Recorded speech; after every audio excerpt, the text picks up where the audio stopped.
আজ পৌঁছে গিয়েছিলাম রানাদার ভেজ বিরিয়ানি খেতে মায়াপুরে। না, সেটাই উদ্দেশ্য ছিল না। সেসব দিকে পাপার বিশেষ কিছু কাজ থাকার কারণে আমরাও গিয়েছিলাম। তারপরে সেখান থেকে ছুটে চলে যাও মায়াপুরে। যাবার পথে সকালে এত সুন্দর ব্রেকফাস্ট খেয়ে মন এমনি ভালো হয়ে গিয়েছিল। মায়াপুরে জগন্নাথ মন্দিরে গিয়ে দেখতে পেলাম বিয়ের রিচুয়ালস সাথে এত সুন্দর গোলাপ ফুলের বাগান, আরো অনেক রকমের গাছ। এত সুন্দর প্রাকৃতিক পরিবেশ দেখে মন আরো ভালো হয়ে উঠেছিল।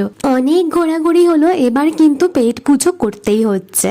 চললাম রানাদার ভেজ বিরিয়ানির দোকানে। সেখানে হাফ প্লেট অলরেডি নিয়েছিলাম, আর সাথে নিয়েছিলাম সোয়া চাপ। হাফ প্লেট কিন্তু 50 নিয়েছিল, আর সোয়া চাপ কিন্তু 70 ছিল। ভেজ বিরিয়ানিটা আমার অ্যাভারেজ লেগেছিল খেতে, তবে সোয়া চাপটা কিন্তু অসাধারণ ছিল। মন্দিরের উদ্দেশ্যে যাওয়ার পথেই সামনে পড়লো পেয়ারা মাখা, আর সেটাও নিয়ে নিলাম।